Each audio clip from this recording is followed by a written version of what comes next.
afternoon, good morning, good evening, wherever you are. This is Max with the RHMax channel, and we are live. Today, we have El Capitan. We have RG3 joining us, talking about a whole bunch of cool stuff. I'm excited for this one. I think that there'll be some good information, some good content. Hopefully you have some good questions to ask. I know he's ready to go. Just talk to him, and he's excited. It's been a busy day for both of us, but I'm glad we can make it work out. And I think that, what is not going on in crypto right now? What is not going on in the community? We have some really fun stuff. We're going to keep it positive. I definitely like to keep the channel drama free. We like to talk about facts, and we like to talk about fun stuff, and we like to love everybody. So I think there's a lot of love to go around, and RG3's got a lot of love to give too. So without further ado, chat, keep it coming. You all are awesome. Keep it up. I'm gonna check in with you in a minute, but let's bring in RG3. Welcome to the show. Hey, ahoy! How's it going, guys? Yeah, and I'm glad you could get off the ship for a few minutes. Take a break from your looting and pirating and all those adventures and come hang out with us. Yeah, man, it's good to be here. Thanks for inviting me, because I don't get invited on the streams often. It's usually people coming onto my stream, or we're looking for guests to bring onto the show, and I don't get invited that often. I don't know if people have had enough of me, or if they just don't want to ask me, or what. But yeah, thanks for asking. I appreciate it. Of course. No, I think they're probably not scared. Well, you are a pirate. They could be scared of you in certain aspects. They could come off as a little looty. But no, everything I've seen from you has been. Yeah, that's what everything I've seen from you. Harmless, lovable guy. I really appreciate what you do for the community, and that's why I wanted to have you on, because I know you have some interesting stuff going on. You have an interesting history. You're part of the documentary. I mean, there's so many things we could go into. Yeah. But before we do, you wanna, because at least for me, I know a lot of people already know you. But how'd you come up with your name? How'd you get into crypto? How'd you find Richard Heart, or Lord and Savior? How'd you get into all this mess?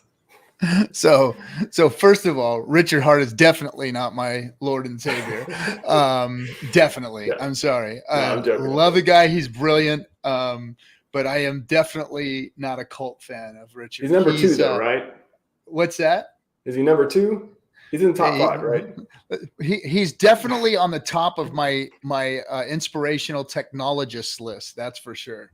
Okay. And very, very grateful for what he's done for me financially. I cannot thank him enough for the products that he's built.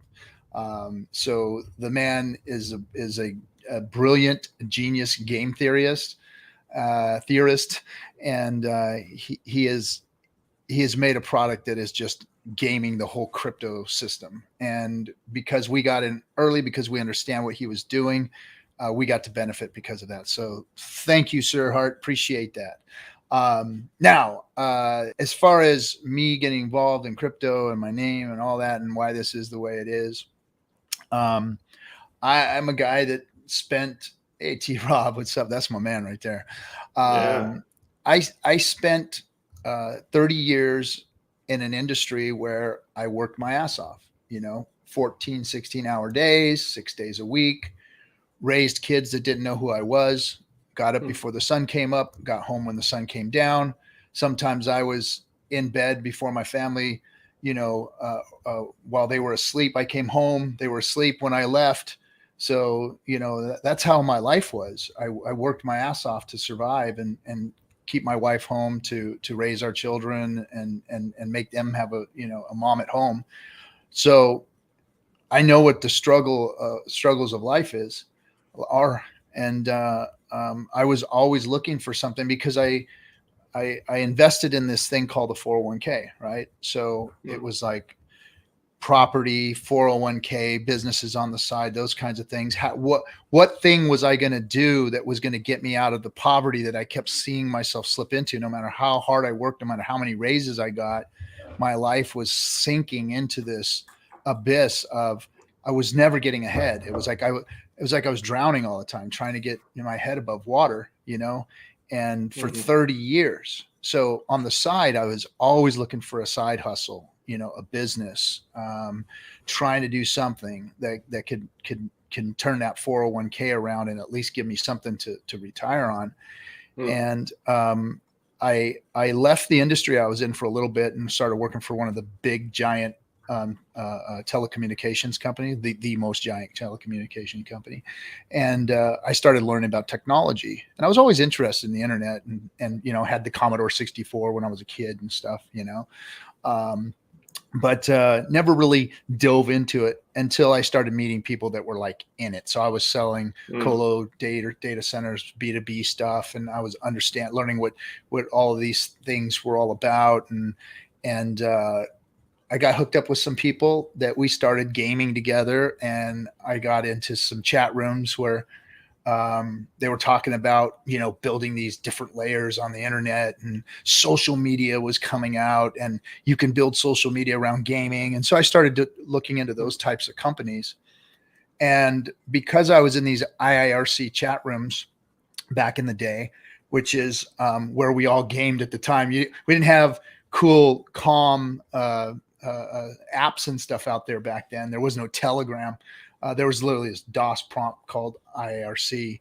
And what we IRC, did was IRC. Yeah.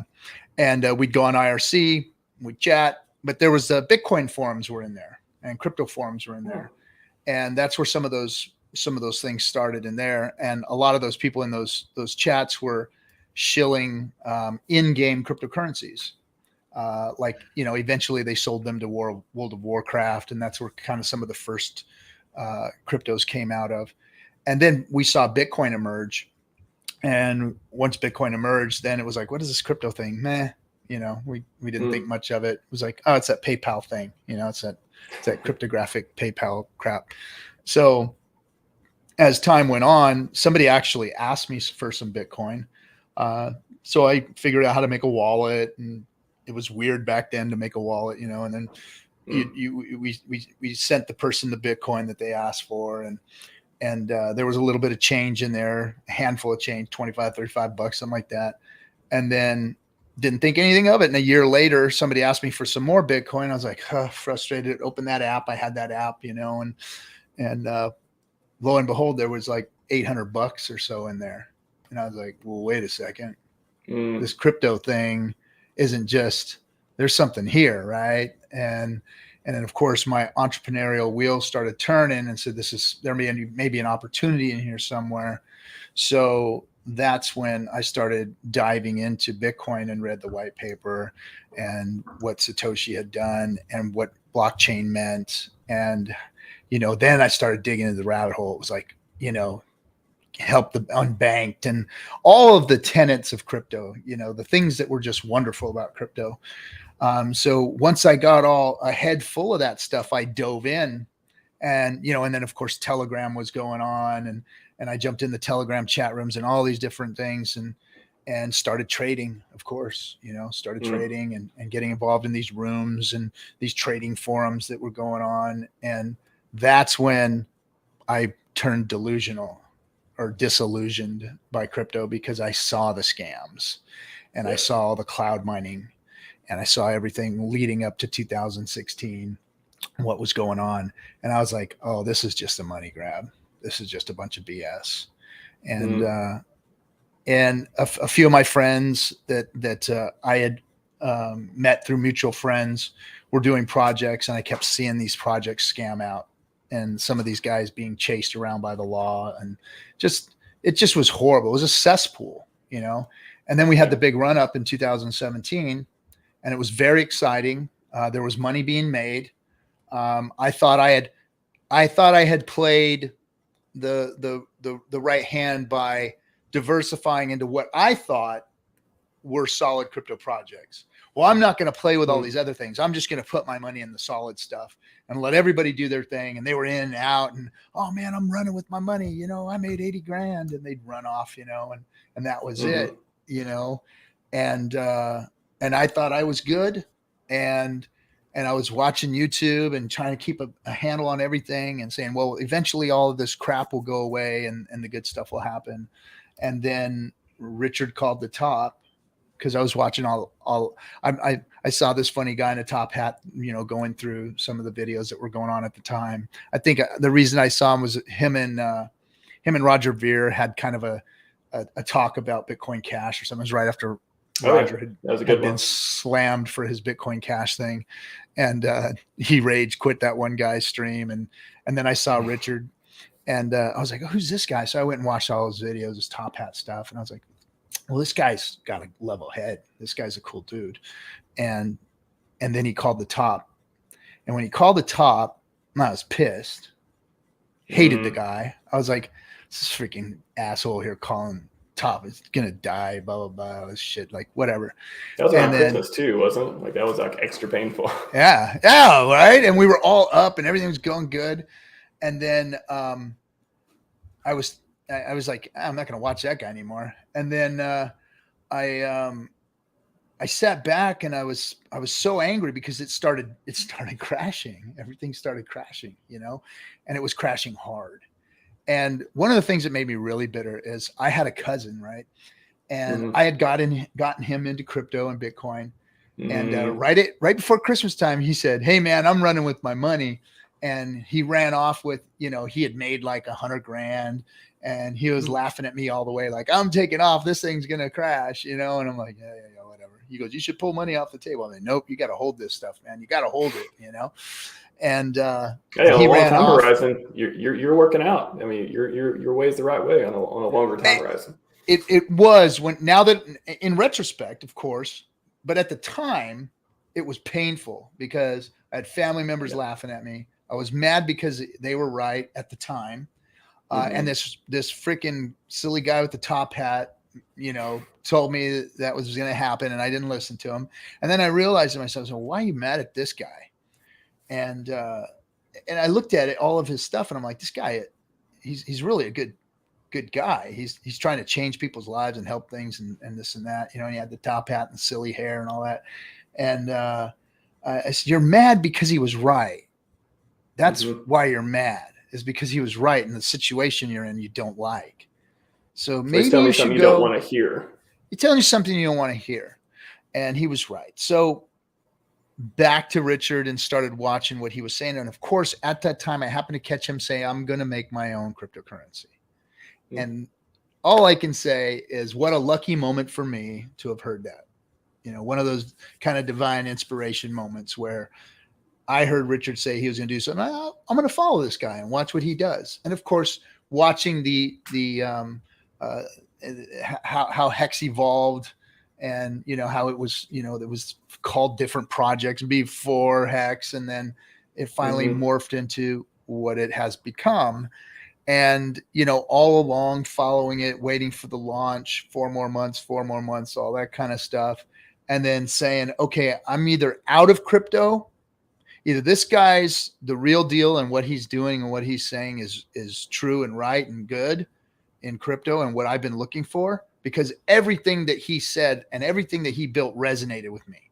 The whole thing about, having a time lock on your crypto and delayed gratification, it just resonated. It was like, that's what I'm talking about. I'm talking about a working guy's way to put an asset away that is moving quick and growing fast and can help, a lot of the population with what's going on out there, especially guys. Who gets rich in crypto? Holders, founders, exchanges.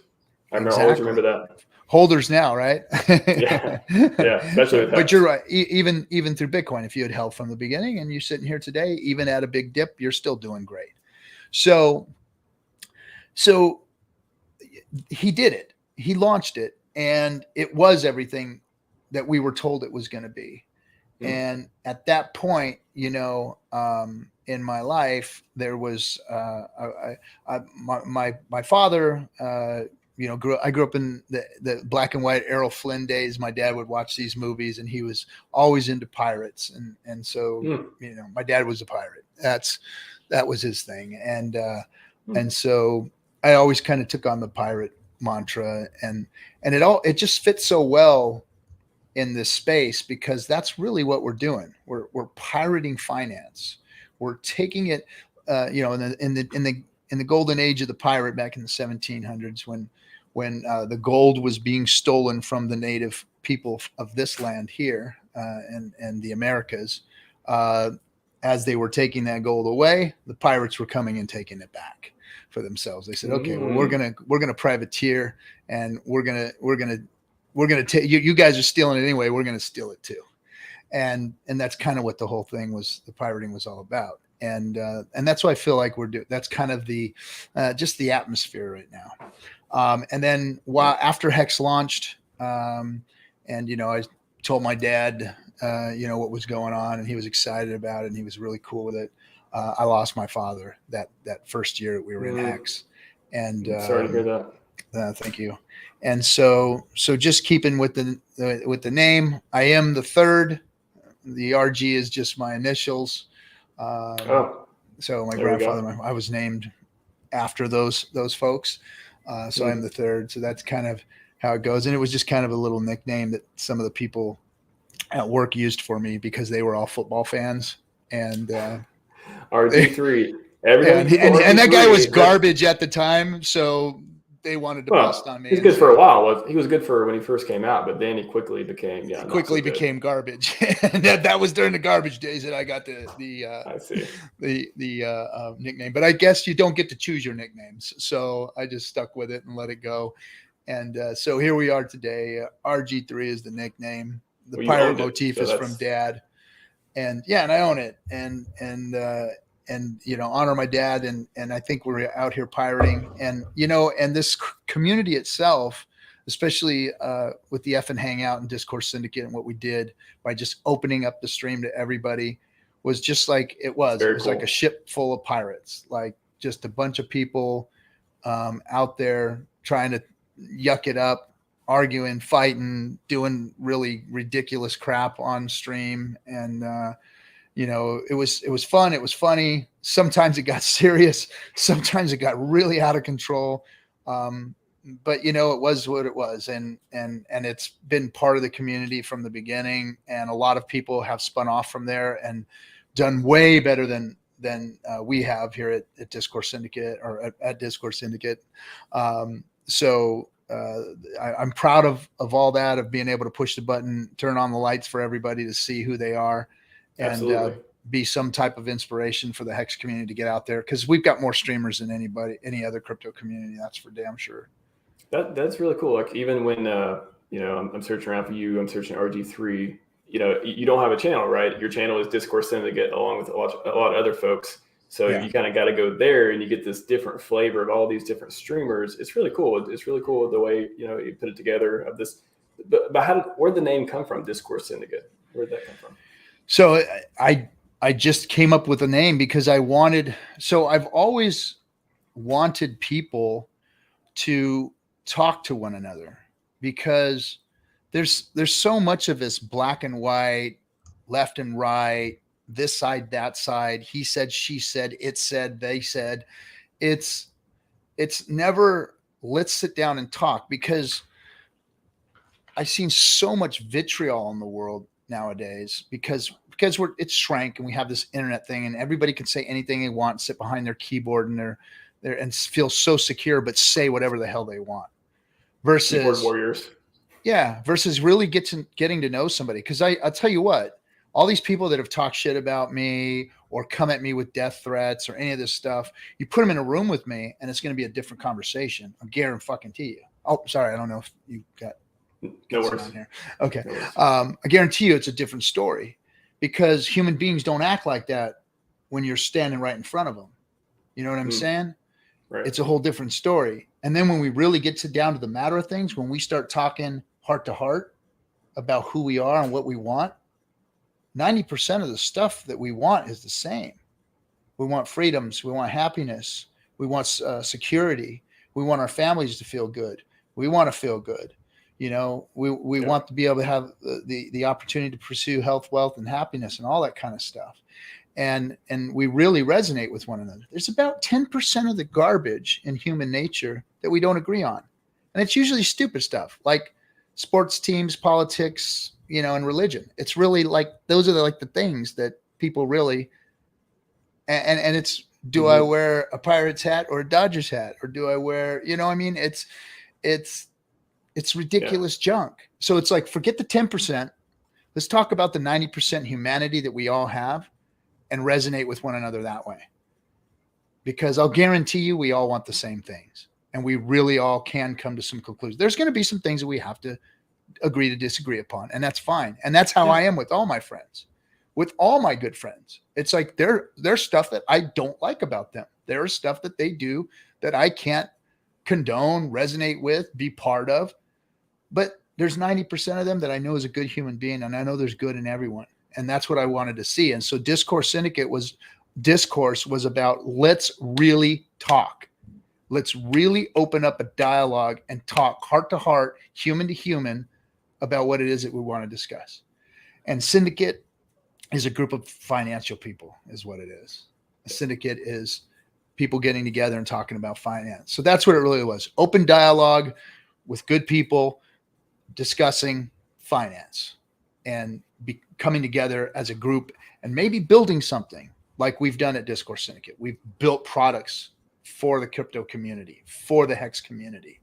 And we didn't go in saying that we were going to build other cryptos and build cryptos on top of HEX. We went in and said, how do we make real world products that are going to affect the Hexicans in a positive way? How are we going to bring value to the community? How are we going to help bridge the gap between the fiat world and the crypto world and make that marriage start to happen?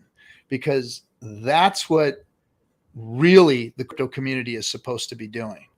You know, a crypto gets built and it's supposed to be launched, and brilliant founders and people that know their stuff are supposed to do that. And then the community is supposed to rally around that and build all the ancillaries and plug the people into it and do the marketing and all that stuff. It's not supposed to be the founder of the crypto and this crypto business. No, the crypto is supposed to be launched like Satoshi launched Bitcoin. Boom. It's supposed to be there. Now what are you guys going to do with it? Okay, community, rally around it. Well, the reason that all the other communities have failed is because they've never been able to rally behind those cryptos, because those cryptos are garbage. Bitcoin proved the concept. It was not the crypto to cure all cryptos.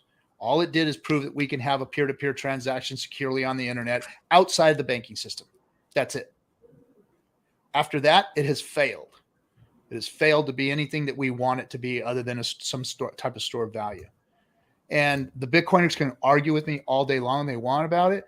But thing is, it's technology. Technology is supposed to advance, and Bitcoin hasn't, and they haven't been able to. And every time they try to, they release a bug, something goes wrong. Bingo. Then Ethereum came out, proved another concept. We could program this stuff to do better. And that's where we're at. And the community is supposed to rally around it. But hey, guess what? Ethereum's broken too. So the communities cannot get any stronger because the cryptos don't support them. And now we have HEX. We have HEX. Greatest crypto ever built, in my opinion, because it's better than Bitcoin. It does a lot of things to help the world in a lot of different ways. Inflation model, store of value, yield generation, get rid of the mining algorithm, all of these things that HEX does. There's so many good things that HEX does. Promote healthy habits, not trading, locking up your coins, and create healthy habits, like the things that I thought resonated with me in crypto. Well, now we can have, because HEX is here and it's immutable and it's done and it's there, we can have this stupid, ridiculous, messed up old pirate guy come out who doesn't know jack crap about cryptocurrencies really and still be successful. Why? Because I can rally around HEX, say whatever I want, and it's still here. It's still doing what it's supposed to do. And now we're building things on top of it. So the opportunity is here for the community to actually go out and really, really build something. But what are we doing? You know? Yeah, I know. I mean, if you get rid of the 10%, like you said before, of just like status games and insecurities and pride, and just feel bad one day and start an argument that you don't want to take back because of this or that. I mean, the community is built through being able to have civilized conversations. You're able to build products because you're able to work together. And if people just leave that stuff behind, you can have such a good environment to just thrive and do cool products. If you can just get past those things, you don't have to like everything that everyone says. You don't need to agree with everything that everyone says. As long as you agree with, a lot of it or enough to work with them, hey, that's enough. And maybe you find out you agree more than you think once you get into it. But you did mention the products that come out of Discourse Syndicate. And that's what I wanted to ask you about too. I think a lot of people's heard of MCA, things like that. What are some of the products? Can you sort of explain what you all been building? Yeah. So our first product. So one of the hexagons, an OG from the early days, he tried to cash out some of his earnings, some of his stakes, and he was having problems making that happen through the banking system. So he wanted to make it legit and pay his taxes and do all those kinds of things. And so he went to an agency, and that agency helped him to move his crypto. And he came to us and said, "Hey, man, these guys, they're really smart. They're really good with money. They want to learn crypto. They'd like us to team up with them. Maybe we can all get together and have a kind of a symposium of some type and talk about maybe creating an onboard, on-ramping structure that would help people get into the fiat world." And we said, well, that's great. So me and my partner Kinetics, you guys all know Kinetics, we flew out there to Georgia and met with these folks, and they knew the finance world really well, as does my partner Kinetics. I knew it just from being involved in it and where I was and where my situation had gone to and what I wanted to see. But we knew HEX, and we started talking to them about it. And the fascination that we had with them and they had with us about learning about all these trust products, we just meshed, and we like, this is the answer to intertwining the real world with crypto. This is how this has to start happening, because these products, the wealthy have been using for a very long time, these trust products, foundations, CRUTs, dApps, all of these things that MCA has put together for the crypto community, for the HEX community, not just the HEX community, but just the crypto community in general, can now offboard into these products and around the world. Now we're starting to do it globally. And we've got like $2 billion in assets under management. So we're doing really, really well as far as putting it all together and protecting people's properties and assets and helping them to mitigate tax issues, and also protect their assets long term for their generational wealth and all those kinds of things. So they're real legit, time tested products that the very wealthy use. It's in my opinion that these things should be in place for everyone. Now they may not be viable for everyone because these things aren't cheap. They cost money to build. It's a certain amount of asset management that makes it really viable, makes it really work for somebody at a certain level. But even if myself, I didn't have crypto and the crypto wealth that I do have, I would be looking into these products just because now I know what they are and what they do for my future wealth and for tax mitigation. So this is MCA, right? And this is MCA. Yes. So that's MCA. So we've built that. It's running strong. I'm going to be speaking at an event called Limitless. It's going to be in Scottsdale, Arizona. I'll be doing a general crypto talk about the history of crypto, where I've come from, this whole general speech that we just had just now. And then we're also going to have MCA there to talk to these people. Now these people are oil and gas, real estate, stocks and bonds. These people are all very wealthy people that are diversifying and creating syndicates themselves. So we're going to be there with MCA, showing people, of course, our products, but getting to talk to them about real crypto, which is HEX. Now we can't go on stage and talk about HEX, but we're going to be talking to them about HEX and what that can do for them. And we're talking to very wealthy individuals. So, it's a networking opportunity for us to get HEX in front of other people on top of the products that we've put together. So that's what MCA is doing. Yeah. And how can people participate in that? Do you need to be, accredited investor or have like a huge capital put in? No. So it's Mountain Crypto Advisors with an ERS.com. And basically you sign up and they do an assessment for you. So they'll sit down with you, go over your wealth management, your portfolio, what it looks like, and then give you an assessment of, what it is going to cost you, whether or not it's going to work for you. So it's not like, yeah, sign up, pay us a fee, and we'll get you the stuff. No, it's really, they sit down with you and they go and make sure that this makes sense for you. It's not a money grab like some folks have said. We really do freaking care about the Hexkins and who's getting involved in this and why. And it's a thorough vetting of your crypto assets or your regular assets, whatever it is you're looking to move into these things. And then they give you an evaluation of what they think it's supposed to be. And believe me, it's not the pirate that's doing the evaluation, guys. I'm not the one doing that. But I'm going through the process on myself too. So how much treasure do you have? Show me the gold. Yeah. Yes. Hey, we got a question from chat from Footsteps. What does RG3 think about the future of onboarding no coiners to HEX? Kind of loops into the MCA and you're talking to oil and gas and things like that. Yeah, well, I mean, I think the future looks bright. Right now we're getting ready to go into a bear market, so the lights are dimming on everything. But right before the lights were dimming, things were starting to look good, especially within the Hexkin community, because we've got a perfect onboarding tool. Now it's about building the verticals. So again, my company, we are building the verticals to work on getting people. I want to see a place where you can do all of your finances in one place, your banking, your Visa transactions, your trading, your stock trading, and your crypto trading, all of it in one place. So there's nobody questioning anything.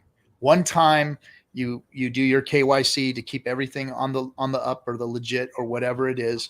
And you're in that organization that is helping you, not holding your keys, not holding your stuff, but protected by laws that are going to be put in place that are favorable to the crypto space, and you holding your own keys, but having a wallet that operates and functions within, like, say, why can't a wallet be in the back of your bank account? Why can't you have a crypto wallet that you can query transactions instead of having to go to Etherscan and try and decode that freaking Rosetta Stone crap that's over there, right? I mean, do you think in a few years we will be able to log into online banking, at Chase or Wells Fargo or whatever, and we'll see before that your Bitcoin wallet. Oh, how much money do you want to transfer back and forth? Stuff like that. It'll be that normal. I think before that, yeah. Okay. I'm doing things that we're trying to put that in place.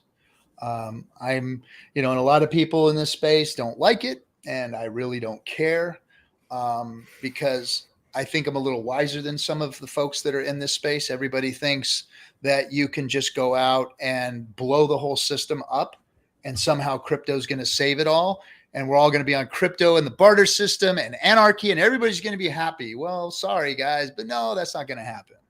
You've got to figure out how to function within the government system the way it is. And people, they're a sellout. Oh, you want to be a suit and have companies and all. No, man, I want to help, and I want to help in a real way. And I want to make things done, get things done the right way. So what do you have to do in order to get litigation favorable to the DeFi space? Because guess what? The last litigation that came out was not favorable to DeFi space. And guess who wrote it? Guess who wrote it? No coiners. The freaking, no, it wasn't the no coiners. See, the no coiners passed the legislation. But we've got this thing in the US called lobbying powers. And lobbying powers are really how your laws get wrote. People think that, the little congressmen write the bills and they pass it around to each other and they get consensus and they put the bill out in front and everybody votes on it. And if it's a good bill, yay, it goes up the system and the better people up the higher up the system sign the bill. That is delusional bullshit thinking, if that's what people think. Because what it really is there's a street down in Washington, D.C., which I will be traveling to on June 1st, called K Street. And that K Street is full of what's called lobby houses. And those lobby houses are where all the money flows. And be thankful, because of Citizens United, folks, you guys have to have your legislation wrote by people who have the most money. That's what happens, is that the laws are written on K Street by the lobbyists and the moneyed interests. And guess what? That legislation goes, and right downstairs in the breakfast halls, the lunch halls, the 3 martini lunches are all the congressmen and senators. And those congressmen and senators down there get that legislation handed to them, and they're told what they're supposed to do. because if they don't get that legislation passed, then guess what? They're going to be called upon what's called a primary. And if they don't do what their bidding is, the people that paid for their campaigns and paid to get them elected, then they will primary them with somebody else. And that's how it works. So we need to go down there and do our own thing. Yes. Yeah, I was just going to ask, so you want to talk about some of the lobbying you're doing in California and DC, or some of the things you're planning on? So I do have to leave in about 10 minutes, but I'll make this real short. I have a 5-year-old's pizza party it's the end of T-ball. So I'm sorry, I have to cut it short, but no worries. Real quick.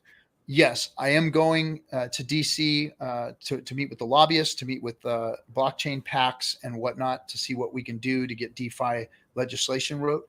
And also the governor of California, and like him, love him or hate him, he has put in place an executive order to have California look at crypto, because everybody wants to become crypto friendly now. So look, guys, it is actually going into, the legislators are actually starting to really talk about DeFi, crypto, and where it sits. So if we don't get out there and start using our money, because guess what? There's a bunch of people here that have a lot of money. We need to go out there and start influencing these laws. We need to get the legislation in, and we need to do it with their tools. We got to fight the fight. We got to take it to them with the tools that they've been fighting with. So you have to, and unfortunately you have to play the game, and integrity or no, whatever they want. If you want to call it, oh, you're selling out or whatever. No, man, you got to fight. You got to take the fight to them, and use their tactics. I think there's some nuance there. I mean, I think in HEX specifically, in a richer ecosystem, there are capitalists, there are people who want to create services, want to earn a living through crypto, and obviously nothing wrong with that. And then there's the pure financial freedom folks who they don't want to see things go as mainstream if it takes away from this image of what is the good solid foundation of what blockchain. Kind of like, I guess you could say, kind of like the constitutionalist style in that way in America. Which, hey, as a libertarian, I see both sides. I'm part of me leans that way, another part's like, but it would be nice to have that's what libertarian is around it. Yeah. So I kind of see it like that. And maybe more people are more vocal about it and sharing what they think about it, and that can create some strife and stuff in between communities. But I think we're all in this for a reason. Richard brought us together for a reason, and no matter which direction we go, I would just say try to see the other perspectives and try to respect each other. And we're all create one way or another. We're creating these products that are going to last a long time, and no matter which direction we go, it's going to happen. So like I said, it's kind of like the constitutional thing. I kind of side with that part too, but also I'm not going to be like, hey, you shouldn't go connect with the financial world, and you shouldn't do these things that make it seem more legit in that world. I could see there be some benefit there too. And the problem is you have Citizens United, which circumvented your Constitution. And it's going to take a constitutional amendment to get rid of it, because what Citizens United said is that money is people, money is power, money is vote. And we aren't going to change anything until that is gone. And guess what? That's almost an impossible task, because you've got to get full consensus in order to make a constitutional amendment and get rid of that thing. That was a Supreme Court decision, wasn't it? It was a Supreme Court decision, but it was legislated in, and then the Supreme Court looked at it. Okay, I thought there may be a chance with Roe versus Wade. That happened. That was crazy. That happened recently, but I thought maybe there's a chance for it to be overturned at some time. Not Citizens United. Maybe not Citizens United. You don't think there's a good chance of that? No. That's going to take a constitutional amendment. They've already ruled on that. So it's not. It's going to take amendment. So guess what? You got to fight fire with fire. You've got to fight them with money, because that's what the banks are going to do. That's what the exchanges are going to do. If we want DeFi to survive, we've got to beat the exchanges in this legislation battle that's about to happen. And don't forget, the chain wars are coming too. There is going to be a battle of the chains, and it's good. We've got HEX and Pulse and PulseX. We're going to be sitting on a good side when it comes down to it. But it's going to happen. It's going to happen. You think the FUD's bad now? Wait until the chain wars start. Oh, I got a new, I'm going to put it out there. New channel name, Chain Gangs. Chain Gangs. Hey, so I'm sorry, but I got to wrap it up here. Thanks for having me on. And guys, PulseChain's coming real soon. Take care of each other. Chill.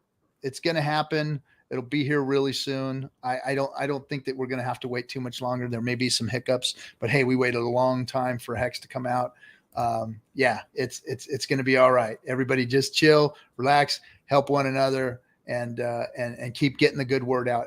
However you're doing it, whether you're sharing links with people or you're doing this yourself, go stream.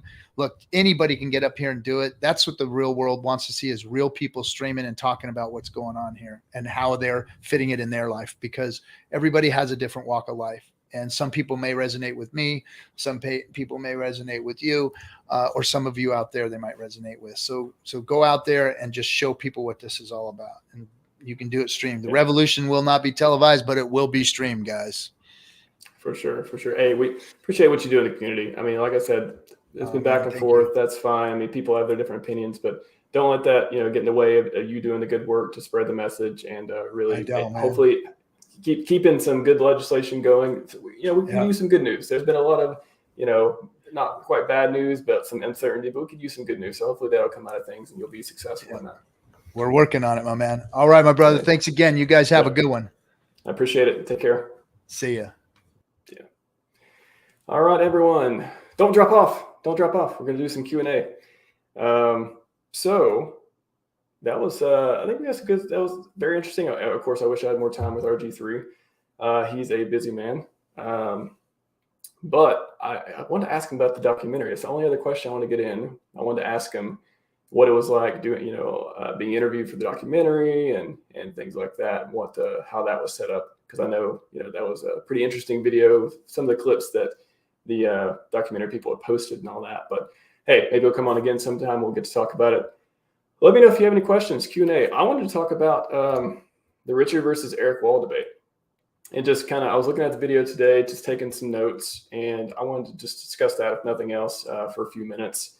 Of course, we can talk about other questions too. And sorry, we didn't get to, I knew there was maybe a question or two we didn't get to with RG3 from folks. I apologize. But he had to run. Appreciate MG Money. Hey, thanks for y'all for being here. Footsteps, MJ Money, Mixed Crypto Arts. Saw Jim Rat Crypto's here a little bit earlier. A lot of regulars. Appreciate it. You all are definitely keeping the chat going and have good questions. And Hex Boy, I think T-Rob was here for a bit. Alan, of course, Astro365, all you. Really appreciate it. So yeah, the Richard versus Eric Wall debate.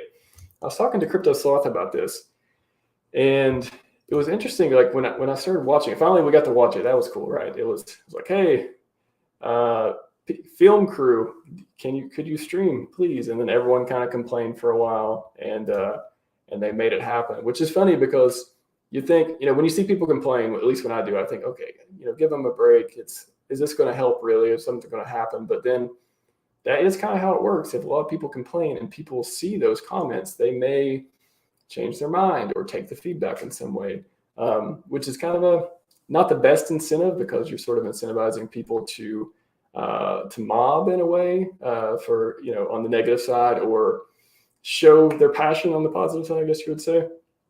But yeah, that was interesting. We got the debate. We got, I think it was PulseChain and Motley were the ones who got it to be streamed. And then when I was watching it, so I watched it, most of it on and off yesterday when it happened. And then I was like, Eric kept going back and forth he went really hard at Richard for a while, and then he just said some really nice things. And then he went hard and said, and I'm just like, maybe it was like he was in documentary mode, because you saw the director and the crew kind of going back and forth and maybe give them tips of, steering the conversation. But I was like, is this like a false flag thing? Like, is Eric actually a super hexagon, and they just, he's just kind of like, giving this some material for the documentary? I know that's probably not the case, but it kind of felt that way just because it was just this, it got a little weird back and forth from time to time.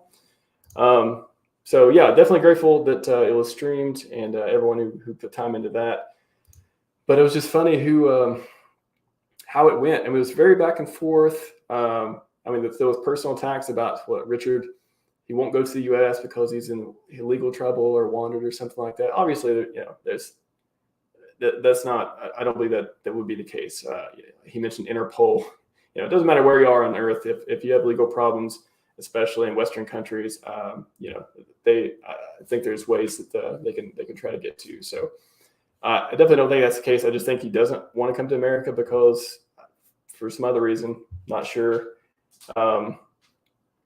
And then he went into he kept bringing up Big PP, which it's kind of funny because Richard, he sort of fell into that, right? He kept, for weeks he's been, doing the Big PP memes and throwing it in there. So that was one where, Eric was like, Richard kind of didn't have much to say, especially when they started challenging him. They want to measure it and all this stuff. That might actually happen. I'm not sure. They might actually they might come out with some numbers on that.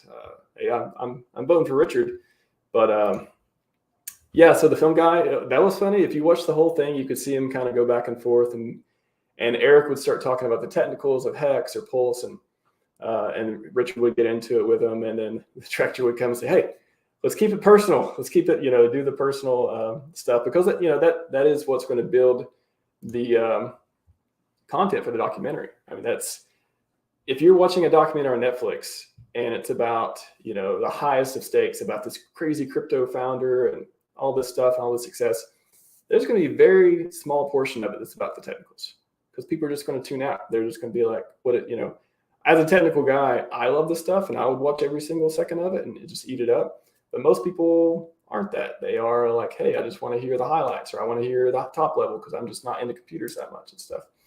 So that was pretty, that made sense. It was just funny to see it from behind the scenes view. Eric has tried to purposely counter. Yeah, some of the arguments. So I was writing a couple down. He did make a good point. Again, Richard's master at marketing. So he's going to talk to people as if they're not technical most of the time because most people watching, they aren't computer science majors, So when he said, for example, 100% uptime for, Eric did make a very good point.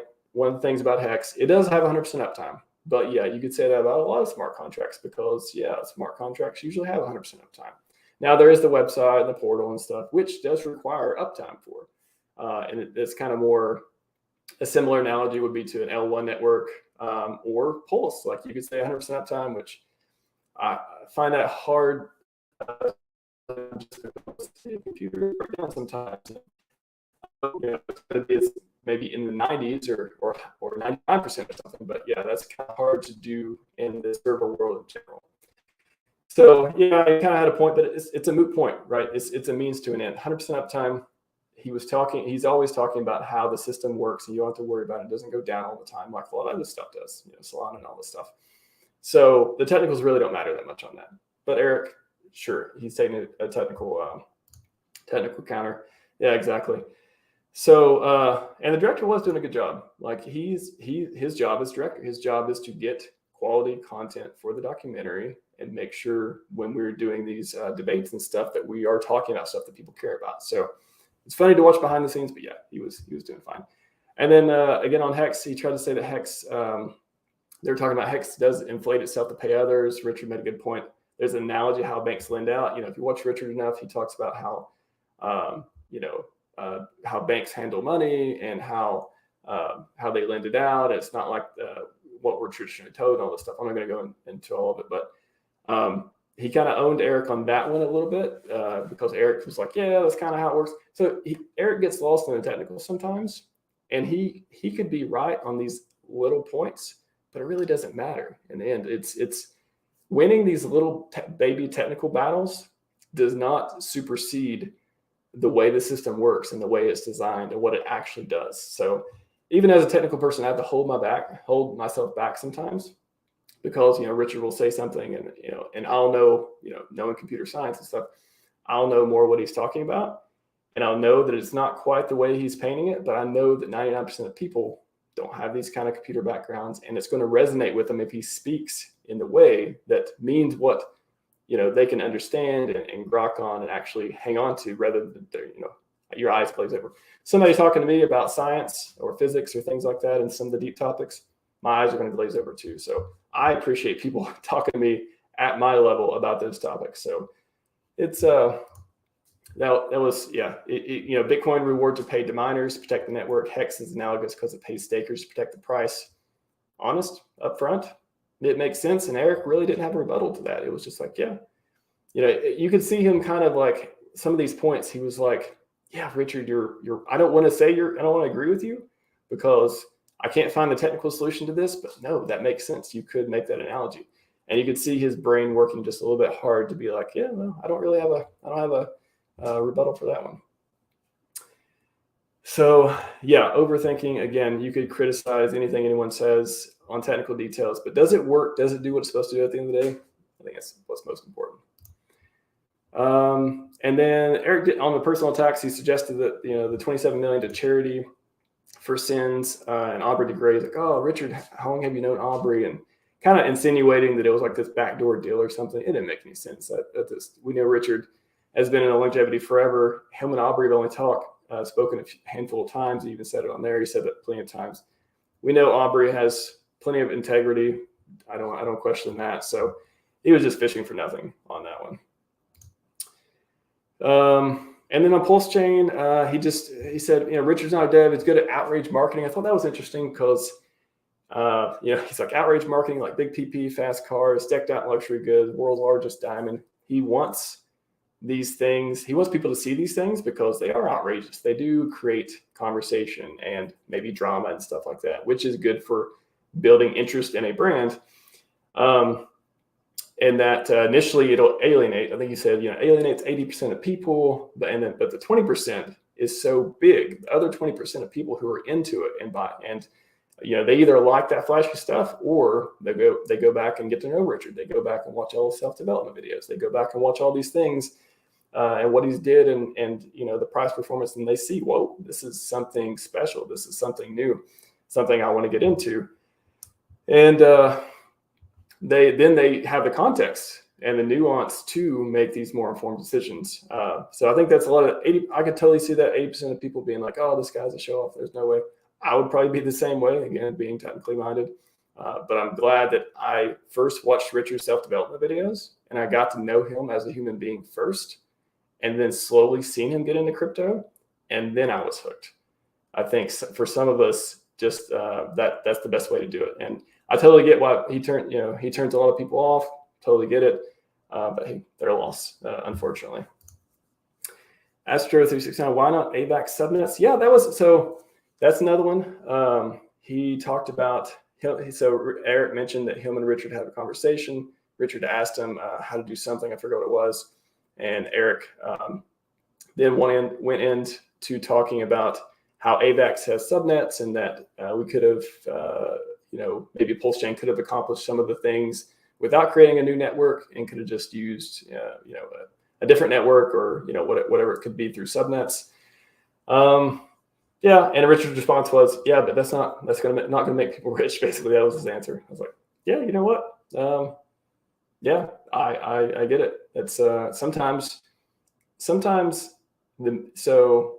why do you create it? Why are these projects created? Was HEX created because it just happens to be, this innovative product? But if it was super innovative, but didn't pump and didn't make people money and didn't reward people for locking up and didn't have all these financial incentives in it, would everybody be into it so much? No, probably not.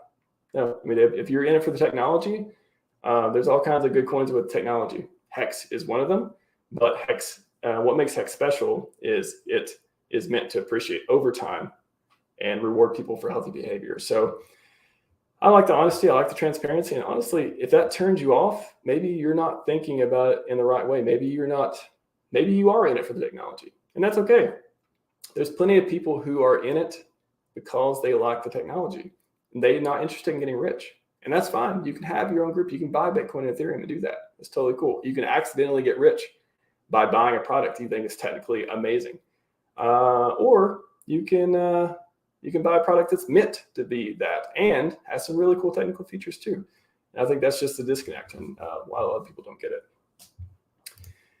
Crypto sloth L1 L2 scouts. Yeah, I mean, again, what do we get from the debate though? Even if the director allowed them to go in that direction, and they had that long form conversation, it would just come down to, yeah, Richard created PulseChain because he knows how to make things pump, and it does solve some problems too.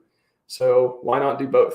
If you have a choice between creating something awesome and getting rich, and not creating something awesome but solving a problem, and the first one also solves the problem, why don't you pick the one that makes everyone rich? Why not? I think it's the right decision. So and the other, yeah, I think that was the main points I took away. I didn't have a time to watch it earlier because the stream was coming up, so I couldn't get into all of it today that I wanted to really go through and analyze, but that was the main points. Any questions, anyone? Yeah, I don't do Q&A very often. I usually just do interviews. So anything you want to ask about crypto, ask about me, I'll hang on for a couple minutes if you guys got something.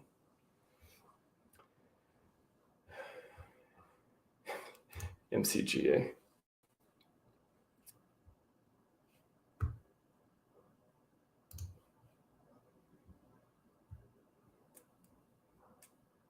Appreciate you all tuning in. I think that's a great stream. It was a short stream, definitely probably the shortest one I did.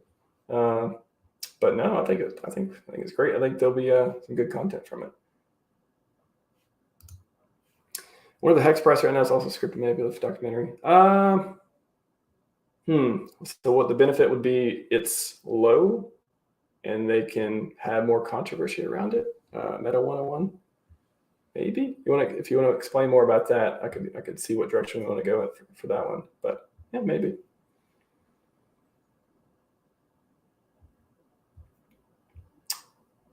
Anyone got any questions? If not, I'm going to go outside because it is pretty beautiful. Enjoy the rest of the day. Just scrolling through chat.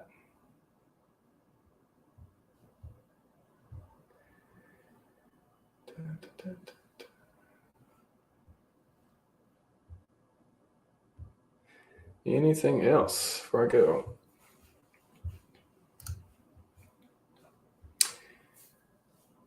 Yeah, well, I think he's flexing, and he's doing it for a purpose. I mean, Richard does things for a purpose. He makes products designed to get you rich.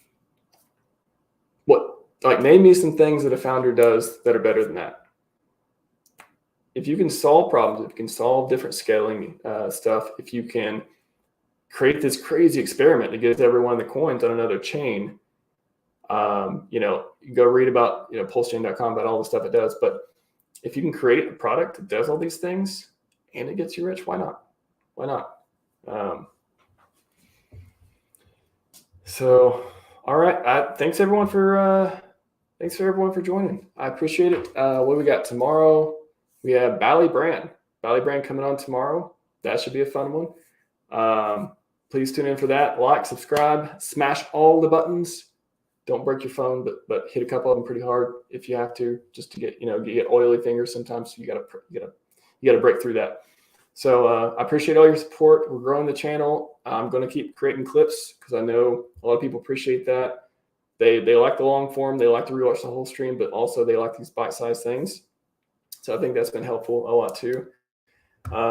Appreciate all of you showing up. Yes, please keep sharing the link, sharing the channel, sharing the videos. Keep the good questions and comments coming. I appreciate your support. And until next time, goodbye, Bear. Goodbye, Bear. See ya.